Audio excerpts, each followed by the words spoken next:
uma vitória marcante que vai entrar para os anais de Itaquera contra o adversário tão forte, quase tão forte quanto que é o Internacional. Como é que a gente explica esse Corinthians tão fraco no Maracanã e tão forte sábado à noite contra o Inter em casa? É o mesmo time que foi eliminado na pré-Libertadores, foi campeão paulista, é um time instável, né? O Corinthians é um time instável, eu acho que esse é o grande trabalho do Dorival pela frente, trazer a estabilidade para um time que defensivamente é muito frágil, mas tem do meio para frente muita força para atacar o adversário, tem muita movimentação, conseguiu dificultar muito o jogo do Inter. Aí o Roger foi muito feliz quando ele faz uma mudança no posicionamento do Fernando, leva o Inter para sufocar a saída de bola do Corinthians e aí o Inter termina o primeiro tempo melhor. Na volta, a saída do Alan Patrick faz o time murchar. Eu não vi a entrevista do Roger, não sei se foi alguma questão física com o Alan Patrick, mas ele faz o time murchar e aí o Corinthians volta a ficar corajoso na partida, depois tem a expulsão e a partir daí o Corinthians acaba dominando as ações do jogo, né? Faz 2 gols que são anulados, teve toda essa questão da arbitragem. Eu acho que as decisões do árbitro, no final, elas foram corretas, mas a forma como ele agiu ali, enfim, né? Apitou esperando a decisão do VAR. Mas o Corinthians é isso, é um elenco que não é para brigar na parte de baixo da tabela, também não é para brigar pelo título, mas é para competir mais. E eu acho que era isso que as pessoas estavam esperando do time do Corinthians e eu acho que é isso que o Dorival tem conseguido nesse começo de trabalho. É uma transformação muito grande, cara. O time que... Eu não vou nem dizer que jogou, o time que entrou em campo contra o Flamengo. Outra postura, né? Que assistiu o Flamengo fazer o que fez, pro time que sábado tava com sangue no zóio, Lino. O Alan Patrick é o jogo de quinta-feira do Internacional com o Atlético Nacional em Medellín, né? Então a tal administração de carga. Só que ele é o cara que carrega piano, na qualidade, é o cara que faz a diferença. E o Corinthians foi entrando lentamente no jogo, né? A sensação que o Corinthians deu foi de que ele conseguiu, no segundo tempo, achar um jeito de jogar. Mas tem questões de arbitragem, tem os gols anulados, tem o pênalti que, na minha visão, foi mal marcado. Uma série de coisas que você precisa colocar na balança também para considerar a derrota do Internacional. O que eu achei admirável da arbitragem é que a gente inaugurou um novo capítulo da arbitragem brasileira. Agora o árbitro vai se assistir no VAR. Ele estava tão próximo dos lances... É um absurdo, é isso. Que ele foi se assistir. Em todo o quadro de revisão ele estava lá. Olha só, deixa eu ver como é que eu estava aqui. Pô, estava bem, cabelo estava aqui, a roupa estava aqui, estava mal. Cara, ele está se assistindo a 2 metros do lance, a 1 metro do lance. É impressionante, cara. Sim, a melhor câmera da partida eram os olhos dele, né? Sim, ele estava... Não, e no lance, quando a câmera tá fechada no lance, ele tá olhando pro lance. Exato. E ele fica... Mas isso, eu acho que metalinguagem. Ele tá no VAR se assistindo no campo. Mas eu acho que isso é um pouco também da insegurança que os árbitros têm encontrado para trabalhar. Além da questão que a gente já discutiu aqui muitas vezes, deles, a preparação não ser das melhores, eu acho que eles estão inseguros na tomada de decisão. E aí fica esperando a decisão do VAR.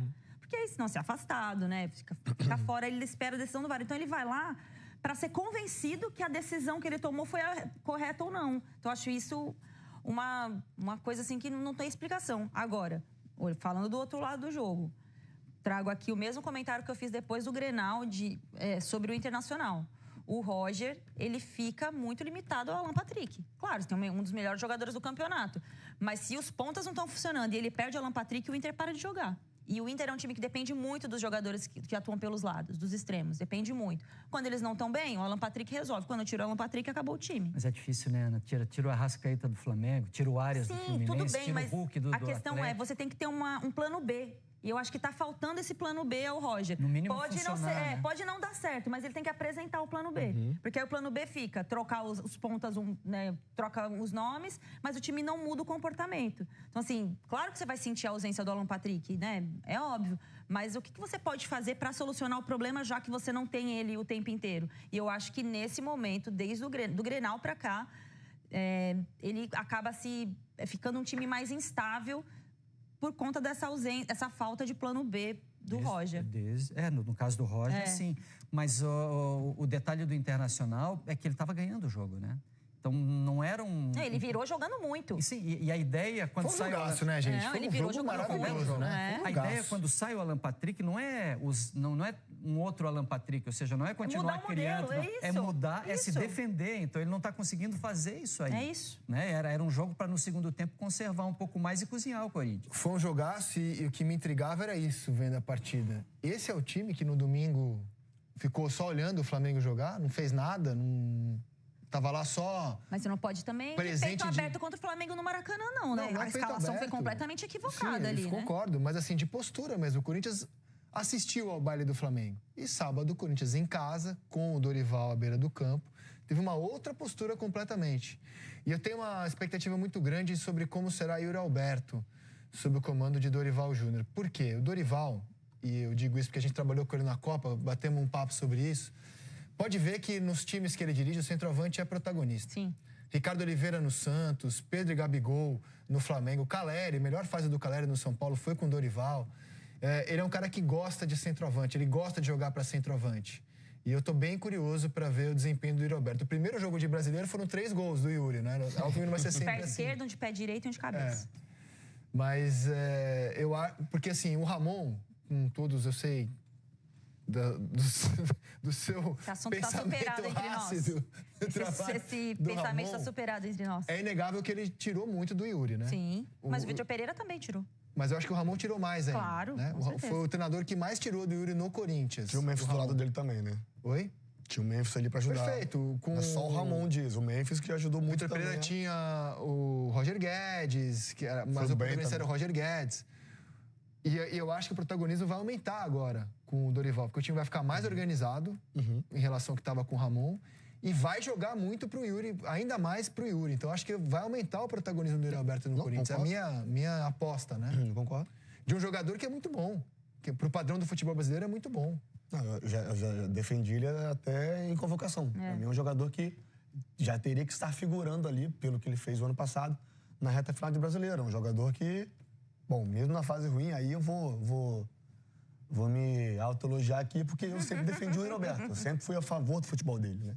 E eu lembro quando eu falava, as pessoas me olhavam assim, mas o Yuri Alberto, eu falei, calma, gente, ele é novo. Não, e ele jogou muito tempo de costas, era muito difícil pra ele jogar de costas. A partir do momento que o Dorival chega, o Ramon chega, coloca ele de 2 junto com mais um atacante, ele para de ficar...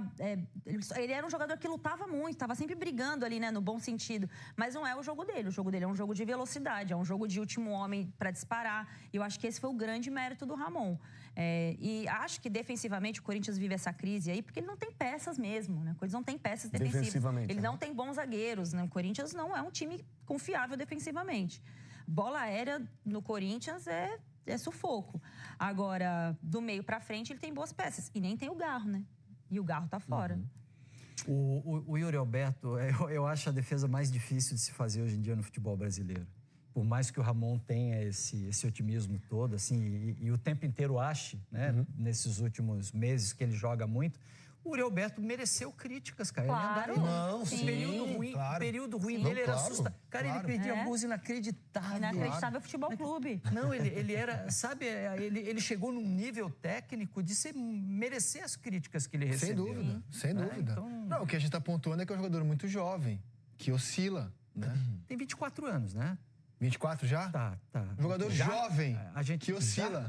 Ainda não. Tem 24, é a idade do jogador maduro. Não, eu não acho que ele vai chegar no nível de jogador extra-classe. Não vai, mas acho que para padrão brasileiro, acho que ele vai continuar numa prateleira muito alta. E ele é fiel à lei do ex, né? Apareceu, ele joga muito contra o Inter, cara. É impressionante. Ele joga muito contra o Inter. Apareceu, ele crava. Muito. Mostrar como é que ficou a classificação do Campeonato Brasileiro com a rodada incompleta, porque temos 2 jogos hoje à noite. Palmeiras líder isolado pela primeira vez. Bragantino hoje pode assumir a liderança. Se vencer por 2 gols, ele passaria o Palmeiras no saldo. Flamengo vice-líder até o momento com 14 pontos. Cruzeiro entrou no G4. Fluminense e Bahia são o G6. Ceará, Corinthians, Inter e São Paulo na primeira página. Botafogo, Grêmio, Vasco, Juventude, Mirassol, Fortaleza. E na zona do rebaixamento, Galo, que joga hoje contra o Juventude fora de casa. Vitória, Santos e Sport. Pontuação do Sport já é drama, hein?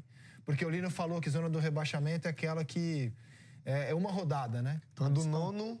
O Sport não zona sai. De rebaixamento, do então, nono ao Lino? 20º. O Sport não sai com uma rodada de Campeonato Brasileiro. Ele já precisaria de 2 rodadas perfeitas. 2 rodadas perfeitas para pensar em sair. 3, vai? 3 para sair da zona do rebaixamento. Não, tá assim. Agora vale observar 2 times ali daquela zona ruim, hein? Fortaleza e Atlético Mineiro. Estão jogando nada.